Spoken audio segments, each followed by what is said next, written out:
कहानी की शुरुआत होती है एक ऐसे परिवार से जिसने पूरे 10 सालों से अपने गले से आवाज तक नहीं निकाली। क्यों? क्योंकि 10 साल पहले अंतरिक्ष से गिरी एक उल्कापिंड के साथ पृथ्वी पर उतरे थे खूंखार एलियन राक्षस, जिन्होंने पूरी इंसानियत को मिटा दिया। ये दरिंदे इतने भयावह हैं कि 1 मील दूर से भी इंसान की सांसों की धड़कन सुन लेते हैं और पलक झपटते ही मौत बनकर टूट पड़ते हैं। इनसे किसी तरह बचते हुए ये परिवार खाने की तलाश में एक उजड़े हुए स्टोर में पहुंचा। सब धीरे धीरे बिना कोई आवाज किए सामान उठा रहे थे। तभी सबसे छोटा बेटा ब्यू एक खिलौना रॉकेट देख लेता है। जैसे ही वो उसे उठाने लगता है, वो हाथ से फिसलकर नीचे गिर जाता है। सबकी सांसें जैसे गले में अटक जाती हैं। लेकिन तभी उसकी बहन रेगन, जो बोल नहीं सकती, फुर्ती से रॉकेट पकड़ लेती है और सबकी जान बच जाती है। पर मौत कभी हार मानती है क्या? वो हमेशा एक चूक के इंतजार में रहती है। एक छोटी सी गलती और सब कुछ खत्म। परिवार का मुखिया था ली और उसकी पत्नी एवेलिन। 3 बच्चे, बेटी रेगन जो सुन नहीं सकती और 2 बेटे मार्कस और छोटा ब्यू। ब्यू की मासूमियत ही उसका सबसे बड़ा दुश्मन बन जाती है, क्योंकि वो बार बार ऐसी गलतियां करता है जो सबकी जान पर भारी पड़ सकती है। खाने पीने का सामान लेकर सब घर की ओर लौट रहे थे, पर रेगन ने ब्यू की जिद के आगे झुककर चुपके से रॉकेट उसे थमा दिया और ब्यू ने चालाकी से उसकी बैटरियां भी उठा ली, जिन्हें ली पहले ही अलग कर चुका था, क्योंकि वो जानता था उस खिलौने से निकली आवाज सीधी मौत को बुलावा होगी। सब लोग एक लाइन पर चल रहे थे। ये लाइन रेत से बनी थी जो उनके घर तक फैली हुई थी। वे नंगे पांव उस पर चलते थे ताकि जरा सी भी आहट ना हो, लेकिन उन्हें क्या पता था कि उनके पीछे पीछे मौत भी उन्हीं कदमों पर चल रही थी। ब्यू बेहद खुश था। उसने रॉकेट में बैटरियां लगाईं और अचानक उसमें से संगीत बज उठा। रेगन तो सुन ही नहीं सकती थी, इसलिए उसका ध्यान नहीं गया, पर ली और एवेलिन जैसे ही आवाज सुनते हैं, उनका खून जम जाता है। अगले ही पल जंगल की खामोशी चीरता हुआ एक दरिंदा ब्यू की ओर बढ़ता है। ली पूरी ताकत से दौड़ता है, लेकिन उस राक्षस की रफ्तार गोली से भी तेज थी और एक ही पल में ब्यू को मौत निगल जाती है। 1 साल गुजर चुका है। परिवार अब इन हालातों में जीना सीख चुका है, लेकिन ये खामोशी अब और भी जानलेवा होने वाली थी। ली ने अपने घर में एक रिसर्च रूम बना लिया था, जहाँ उसने उस मॉन्स्टर के बारे में पूरी जानकारी हासिल कर ली थी। ये हमें पता चलता है कि वो खौफनाक मॉन्स्टर, जो बिल्कुल धीमी सी आवाज को भी कई किलोमीटर दूर से डिटेक्ट कर लेता है। अच्छी बात ये थी कि वो मॉन्स्टर पूरी तरह से अंधे थे, लेकिन उनकी सुनने की ताकत इतनी तेज थी कि वे हवा में जरा सी वाइब्रेशन और धीमी से धीमी आवाज को भी महसूस कर सकते थे। अगर कोई इंसान जोर से सांस भी ले तो उसे भी महसूस करके ये मॉन्स्टर बिजली की रफ्तार से उसकी ओर दौड़ पड़ते थे और उस इंसान को कुछ ही सेकंड में खत्म कर देते थे। साथ ही साथ इन मॉन्स्टर्स की चमड़ी लोहे से भी ज्यादा मजबूत थी, जो उन्हें बंदूक की गोली और किसी भी हथियार से प्रोटेक्ट करती थी। दरअसल आज से 1 साल पहले ये मॉन्स्टर्स स्पेस से आए एक मेट्रॉइड के जरिए इस धरती पर आए थे। ये मॉन्स्टर्स इतने ज्यादा तेज रफ्तार थे कि कुछ ही वक्त में ये पूरी धरती में फैल गए थे और इस दुनिया से लगभग सभी इंसानों का नामो निशान मिटा दिया। इन मॉन्स्टर से बचने का सिर्फ एक ही तरीका था, और वो था बिल्कुल शांत रहना, जो कि ली और उसकी फैमिली ये राज जान चुके थे। इसलिए उन्होंने खुद की पूरी तरह से सेफ्टी कर ली थी। ली ने अपने घर के चारों तरफ सीसीटीवी कैमरास लगा दिए थे ताकि मॉन्स्टर के आने की खबर उनको लग सके। साथ ही उसने सीढ़ियों और रास्ते में कदम रखने वाली जगह पर एक खास तरह के निशान लगाए थे ताकि उन क्रीचर्स को उनके पैरों की आहट भी ना सके। और ली ने अपने घर में एक अंडरग्राउंड बंकर भी बनाया था, जहाँ ये इन मॉन्स्टर्स पर रिसर्च करता था। उसने ये भी पता लगा लिया था कि इस इलाके में कुल 3 मॉन्स्टर मौजूद हैं। अब ली उन मॉन्स्टर की कमजोरी के बारे में जानने की कोशिश कर रहा था। साथ ही साथ ली रेडियो के जरिए पूरी दुनिया में हेल्प का सिग्नल भेज रहा था, लेकिन अब तक उसका किसी से भी कांटेक्ट नहीं हो पाया था। यहाँ हमें पता चलता है कि एलिवन प्रेग्नेंट है और जल्द ही वो एक बच्चे को जन्म देने वाली है। क्योंकि ये बच्चा पैदा होने पर रोने लगेगा, इसलिए उन्होंने अपने आने वाले बच्चे के लिए एक साउंड प्रूफ बॉक्स बना लिया है, ताकि जब भी अगर बच्चा रोए तो उसके मुंह पर ऑक्सीजन मास्क रखकर उसे उस बॉक्स में छुपा दे, जिससे उस मॉन्स्टर को बच्चे की रोने की आवाज नहीं आएगी। इस मुश्किल हालात में मॉन्स्टर से बचने के लिए रेडी रहना बहुत जरूरी था, लेकिन ली की बड़ी बेटी रेगन सुन नहीं सकती थी और ये कमी उसके लिए एक बड़ी मुसीबत बन सकती थी। इसलिए ली इसकी इस कमी को दूर करने की कोशिश में था। ली अपनी बेटी रेगन के लिए एक कॉक्लियर हियरिंग एम्पलीफायर बनाता है और ली वो एम्पलीफायर रेगन को दे देता है। लेकिन रेगन इस एम्पलीफायर को लेकर खुश नहीं थी, क्योंकि उसे लगता था कि हमेशा की तरह ये एम्पलीफायर भी काम नहीं करेगा, क्योंकि ली अपनी बेटी रेगन के लिए पहले भी कई एम्पलीफायर बना चुका था। इसलिए रेगन पहले तो इस एम्पलीफायर को गिरा देती है, लेकिन जब वो इस एम्पलीफायर को टेस्ट करती है तो ये एम्पलीफायर काम कर रहा होता है। भारी दुनिया की आवाज सुनते ही वो खुशी के मारे रोने लगती है और साथ में रेगन को अपने छोटे भाई की याद भी आती है। रेगन आज भी खुद को अपने भाई की मौत का जिम्मेदार ठहराती है। उसे लगता है कि अगर उस दिन वो अपने भाई को टॉय रॉकेट नहीं देते तो आज उसका भाई जिंदा होता। रेगन अपने पिता के काम में हाथ बटाकर खुद को साबित करना चाहती थी, इसलिए रेगन अपने पिता के अंडरग्राउंड बंकर की तरफ जाने लगती है। लेकिन तभी उसके पिता उसे रोक लेते हैं और उसे अंदर जाने से मना कर देते हैं, क्योंकि 1 साल पहले रेगन के अपने छोटे भाई को टॉय रॉकेट देने की गलती की वजह से अब वो रेगन पर बिल्कुल भी भरोसा नहीं करता। उसे डर लगता है कि नीचे अंडरग्राउंड बंकर में माइक्रोफोन, रेडियो और भी कई सारी चीजें हैं। अगर गलती से भी रेगन का हाथ किसी ऐसी चीज के साथ लग गया जो साउंड क्रिएट करती हो तो हमारी जान खतरे में पड़ सकती है। अगले दिन ली अपने बेटे मार्कस के साथ मछलियाँ पकड़ने नदी पर जा रहा होता है। रेगन भी उनके साथ जाना चाहती थी। रेगन ली से रिक्वेस्ट करती है कि प्लीज मुझे भी अपने साथ ले चलो, पर ली ने उसे अपने साथ ले जाने से मना कर दिया। वो रेगन से कहता है कि तुम्हारी माँ घर पर अकेली है, इसलिए तुम घर पर अपनी माँ का ख्याल रखो। जिसके बाद ली मार्कस के साथ नदी की तरफ निकल गया। ये बात रेगन को बहुत ज्यादा बुरी लगती है और वो नाराज हो जाती है। उसे लगता है कि उसके पिता उसे प्यार नहीं करते, इसलिए वो अपना बैग पैक करके वो भी घर से कहीं निकल गई और सीधा उस जगह पर आई जहाँ पर उसके भाई को मॉन्स्टर ने मार डाला था। वो अपने भाई के कब्र के पास लेटकर रोने लगती है और कुछ ही देर में यहीं पर रेगन की आंख लग जाती है। दूसरी तरफ एलन घर पर बिल्कुल अकेली थी। कुछ देर बाद वो बेसमेंट से कपड़े धोकर उन्हें बोरी में भरकर बाहर ले जा रही थी। तभी सीढ़ी पर लगाई कील उस बोरी में फंसकर सीधा हो गया। वो नुकीला कील ठीक उनके पैर रखने के निशान पर था, पर एलन उसे देख नहीं पाई। उधर ली और मार्कस मछली पकड़ने में लगे थे। कुछ देर बाद ली अपने बेटे मार्कस को एक झरने के पास ले आता है और ली अपने बेटे से कहता है कि यहाँ तुम बात कर सकते हो, क्योंकि पानी के झरने की वजह से तुम्हारी आवाज उसमें हाइड हो जाएगी और तुम्हारी आवाज उस मॉन्स्टर तक नहीं पहुँच पाएगी। अब तुम खुलकर बात कर सकते हो। वो दोनों झरने के पास बैठकर बातें करने लगते हैं। मार्कस पूछता है क्या वो बो की मौत का जिम्मेदार रेगन को मानते हैं, जिस पर ली जवाब देता है कि जो कुछ भी बो के साथ हुआ उसमें किसी की भी गलती नहीं थी। लेकिन मार्कस ली को बताता है कि रेगन आज भी बो की मौत का जिम्मेदार खुद को ठहराती है, इसलिए तुम्हें रेगन को ये बात बतानी चाहिए कि उस दिन तुम्हारी कोई गलती नहीं थी। इसी दौरान एलन ने अपने मर चुके बेटी की तस्वीर लिए उसकी याद में आंसू बहा रही थी। तभी अचानक उसे लेबर पेन शुरू हो गया, यानी कि उसकी डिलीवरी का टाइम आ चुका था। वो फोटो फ्रेम हाथ में लिए हुए जल्दी से बेसमेंट की तरफ जाने लगी, पर तभी सीढ़ियों से नीचे उतरने की जल्दी में उसका पैर उस नुकीले कील पर धंस गया। एलन दर्द से तड़प उठी, पर उसने अपने मुंह से आवाज नहीं निकाली, लेकिन उसके हाथ से उसकी बेटी का फोटो फ्रेम छूट गया और तेज आवाज के साथ नीचे गिरकर टूट जाता है। एविल ने जैसे तैसे करके अपने पैर को खींचकर उस कील से बाहर निकाला। इस दौरान उसे इतनी तकलीफ हुई कि उसका चेहरा पूरी तरह से लाल हो गया, लेकिन वो खुद पर काबू रखते हुए अपने मुंह से आह तक नहीं निकालती, क्योंकि उसे पता था कि आवाज निकालने का मतलब अपनी मौत को दावत देना है। वो लंगड़ाती हुई नीचे आकर लाइट का स्विच ऑन करती है, जिससे बाहर रेड लाइट जल पड़ी। अब वो वापस ऊपर की तरफ लौटने लगी, पर तभी उसने कुछ देखा जिससे उसके गले में सांस अटक गई। असल में वो मॉन्स्टर उसके घर तक पहुंच चुका था। दरअसल जब एलन के हाथ से वो फोटो फ्रेम गिर गया था तो उस आवाज को मॉन्स्टर ने सुन लिया था। डर से कांपती एविन दीवार के पीछे छिप गई। दूसरी तरफ ली और मार्कस मछली पकड़कर घर वापस लौट रहे थे। तभी दूर से उन्होंने देखा कि घर के चारों ओर रेड लाइट जल रही है। ली समझ गया कि एलिन खतरे में है। वो तुरंत घर की तरफ भागा। उधर बेसमेंट में छिपी एविन डर के मारे कांप रही थी और वो मॉन्स्टर उसे घर के हर एक कोने में ढूंढ रहा था। तभी एलिन को बेसमेंट में एक टाइमर मिला। यहाँ एलिन समझदारी से काम लेते हुए उस टाइमर में कुछ सेकंड्स का टाइम सेट करके उसे एक कोने में रख देती है और जल्दी से एक दूसरे कोने में आकर छुप जाती है। इतने में वो मॉन्स्टर वहाँ हलचल महसूस कर लेता है और वो धीरे धीरे उस हलचल वाली जगह की तरफ बढ़ने लगा। वो एलिन के काफी करीब था। एक तो एवेलिन को लेबर पेन हो रहा था और दूसरा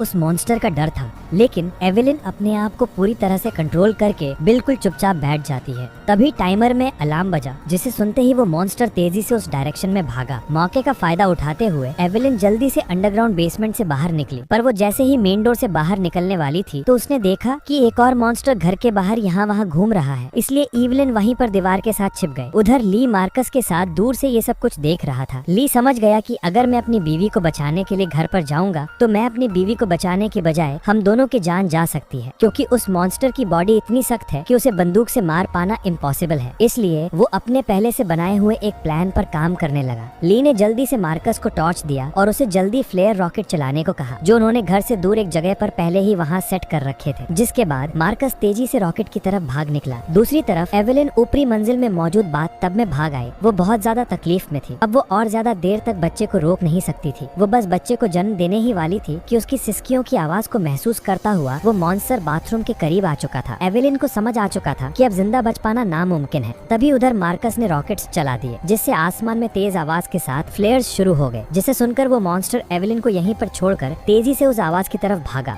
और उसी पल दर्द को दबाए बैठी एवेलिन जोर से चीख पड़ी, जिसकी आवाज रॉकेट्स के शोर में दब जाती है। ये रॉकेट्स का शोर और लाइट्स दूर से रेगन भी देख लेती है और वह घर की तरफ निकल पड़ती है। थोड़ी देर बाद ली बंदूक लेकर घर के अंदर आया। उसने देखा कि सीढ़ियों पर पैरों के खून के निशान लगे हुए हैं। वो उन निशानों का पीछा करते हुए बाथरूम तक पहुंच जाता है। वहां पहुंचकर वो देखता है कि बाथटब खून से लाल है। वो समझ गया कि एवेलिन भी उस मॉन्स्टर का शिकार हो चुकी है। वो आंसू बहाता हुआ वहीं बैठ गया, पर तभी शावर रूम के कांच पर किसी ने हाथ रखा। वो कोई और नहीं बल्कि एवेलिन ही थी। एवेलिन ने इस मुश्किल हालात में भी खुद को संभाल कर एक बेटे को जन्म दिया था। एवेलिन को जिंदा पाकर ली की आंखें खुली की खुली रह गई। अब इससे पहले कि बच्चे की रोने की आवाज आती, ली तुरंत एवेलिन और बच्चे को उठाकर अंडरग्राउंड रूम में ले आया, जिसके बेसमेंट में उन्होंने बच्चे के लिए साउंड प्रूफ बॉक्स बनाया था। लेकिन बेसमेंट में घुसने से पहले ही बच्चे ने रोना शुरू कर दिया, जिसे सुनकर वो मॉन्स्टर तेजी से उनकी ओर आने लगा। ली जल्दी से अंडरग्राउंड रूम में घुसा और दरवाजे को एक मोटे मैट्रेस से ढक दिया। ली ने फौरन बच्चे के मुंह पर ऑक्सीजन मास्क लगाया और उसे बॉक्स में बंद कर दिया, जिससे उसके रोने की आवाज बंद हो गई। तब जाकर उन दोनों ने राहत की सांस ली। यहाँ ली अपनी वाइफ एवेलिन को बताता है कि मैं इन क्रीचर्स की कमजोरी जान चुका हूँ। अब जल्द उनके लिए मैं एक औजार तैयार करने वाला हूँ, जिससे ये क्रीचर्स हमारा कुछ नहीं बिगाड़ पाएंगे। इसी दौरान दूसरी ओर रेगिन भी घर लौट रही थी। तभी उसे खेतों के बीच एक लाइट जलती हुई नजर आई। रेगिन जल्दी से उस लाइट के पास आने लगी, लेकिन वो इस बात से अनजान थी कि एक मॉन्स्टर उसके कदमों की आहट से उसके पीछे चलता आ रहा था। जैसे ही वो मॉन्स्टर रेगिन को मारने के लिए उसके काफी करीब आया, तभी अचानक रेगिन के कान की मशीन से एक नुकीली और तेज फ्रीक्वेंसी निकलने लगी। इस नुकीली आवाज से वो मॉन्स्टर तड़पने लग जाता है, जैसे ये आवाज उस मॉन्स्टर के कान के अंदर सुई की तरह चुभ रही हो। इस आवाज को ये मॉन्स्टर ज्यादा देर तक बर्दाश्त नहीं कर पाता और जल्दी वहाँ से भाग गया। वहीं ये आवाज रेगिन के कानों को भी चुभ रही, पर जैसे ही वो मॉन्स्टर वहाँ से भागा, रेगिन के कान में तकलीफ बंद हो गई। लेकिन रेगिन को समझ नहीं आया कि आखिर उसके कान की मशीन ने ऐसा क्यों किया। वो इस पर ज्यादा ध्यान न देते हुए लाइट के पास पहुँच जाती है। तभी उसने पाया कि वो रोशनी एक टॉर्च की थी। जैसे ही रेगिन उस टॉर्च को उठाने गई, तभी अचानक किसी ने उसका हाथ पकड़ लिया। वो कोई और नहीं बल्कि मार्कस था, जो डर से कांपता हुआ यहाँ छिपा हुआ था। अपनी बहन को देख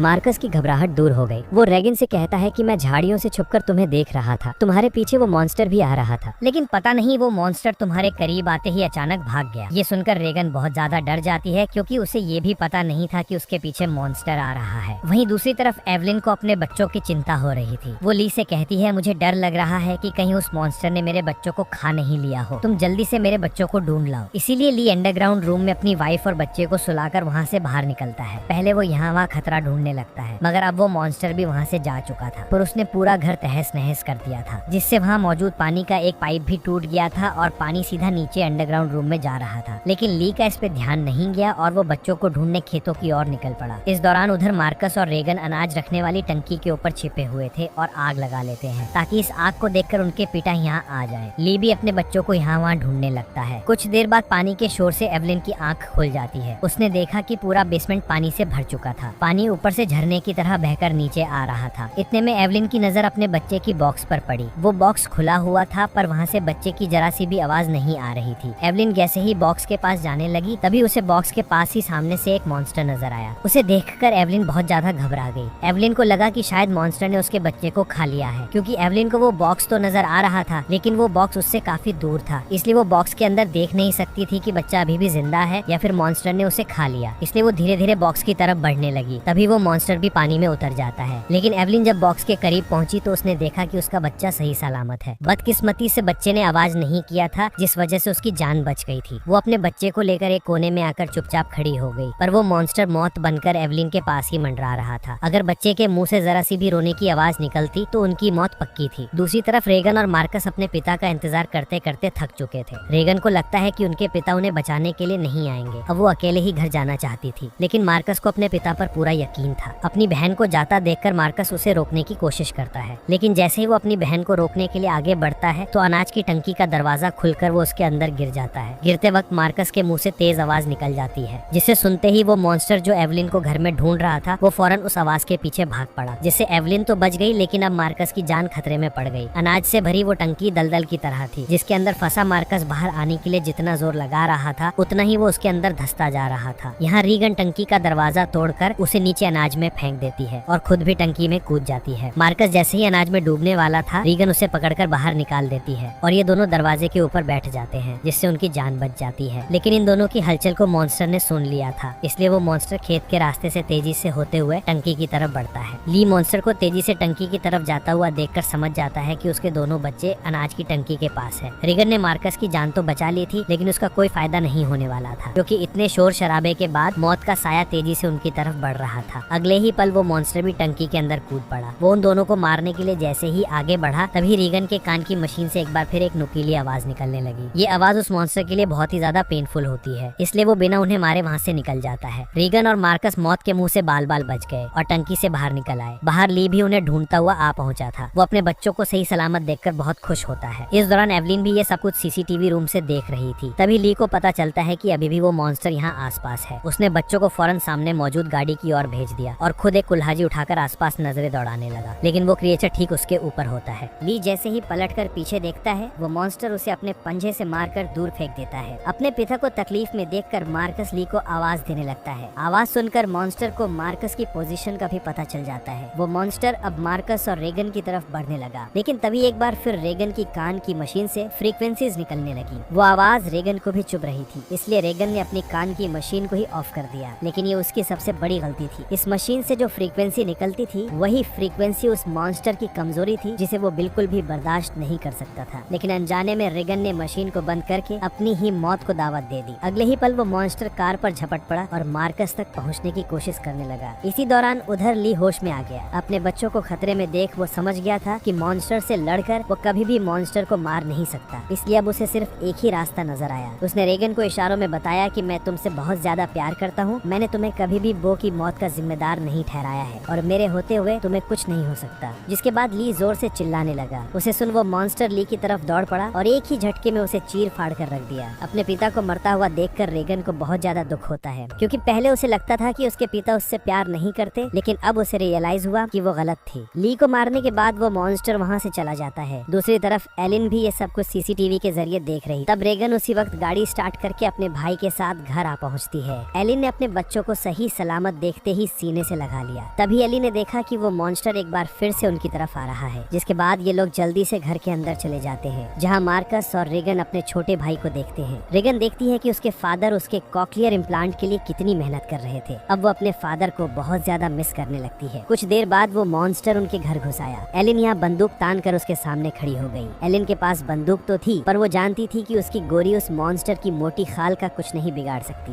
इसलिए अब उन्हें अपनी मौत अपनी आंखों के सामने नजर आ रही थी। लेकिन जैसे ही ये मॉन्स्टर उन लोगों को मारने के लिए आगे बढ़ा, तभी अचानक रेगन के कान में तकलीफ होने लगी। लेकिन दूसरी तरफ उसने देखा कि वो मॉन्स्टर भी अचानक तड़पने लगा। यानी जैसे ही रेगन के कानों में तकलीफ शुरू हुई, तभी दूसरी तरफ वो मॉन्स्टर भी उससे कई गुना ज्यादा तकलीफ महसूस करने लगा। रेगन समझ जाती है कि उसके कान में लगी मशीन जो उसके पिता ने बनाई थी, उसका इस मॉन्स्टर के साथ कोई कनेक्शन है। तभी रेगन के ध्यान अपने पिता के रिसर्च पर गया, जिससे रेगन को पता चला कि उसके कान की मशीन से निकलने वाली हाई पिच फ्रीक्वेंसी उस मॉन्स्टर की कमजोरी है। रेगन को समझ आ गया था कि जब भी ये मॉन्स्टर मेरे करीब आता तो मेरे कान में तकलीफ होने लगती और ये मॉन्स्टर वहाँ से भाग जाता। इससे पहले कि ये मॉन्स्टर उन्हें मार देता, रेगन जल्दी से अपने कान में लगे कॉकलियर इम्प्लांट का पावर और ज्यादा बढ़ा देती है, जिससे निकली हाई फ्रीक्वेंसी साउंड से वो मॉन्स्टर अचानक तड़पने लगा। ऐसा लग रहा था कि जैसे वो हाई फ्रीक्वेंसी साउंड उस मॉन्स्टर के पूरे शरीर में सुइयां चुभा रही हो। यहाँ रेगन की माँ भी समझ जाती है कि ये सारा कमाल कॉकलियर इम्प्लांट का है, लेकिन पावर बढ़ाने से रेगन के कानों में भी और ज्यादा तकलीफ होने लगी। इसीलिए रेगन समझदारी से काम लेते हुए वहाँ रखे एक माइक्रोफोन के साथ उस कान की मशीन को लगा देती है, जिससे वो फ्रीक्वेंसी साउंड वेव और ज्यादा तेज हो गई। अब तो उस मॉन्स्टर का दर्द से बुरा हाल हो गया और उसकी खोपड़ी का आर्मर अपने आप ही खुलने लगा। आर्मर खुलते ही जैसे ही उसका मुंह नजर आया, तभी एवलिन ने शॉटगन से सीधे उसके मुंह पर ही फायर कर दिया, जिससे उसकी खोपड़ी एकदम गुब्बारे की तरह फट गई और आखिरकार वो मॉन्स्टर मारा गया। हालांकि खतरा अभी टला नहीं था। गोली की आवाज सुनकर उस इलाके में मौजूद बाकी के 2 और मॉन्स्टर भी उनकी ओर आने लगे, लेकिन अब एलिन और रेगन को उन मॉन्स्टर की कमजोरी मालूम चल चुकी थी। इसलिए रेगन ने माइक का वॉल्यूम फुल कर दिया और एलिन उन मॉन्स्टर्स को मारने के लिए तैयार हो गई। इसी के साथ ये कहानी खत्म हो जाती है। अगर आपको वीडियो अच्छी लगी हो तो हमारे चैनल को सब्सक्राइब और वीडियो को लाइक जरूर कीजिएगा।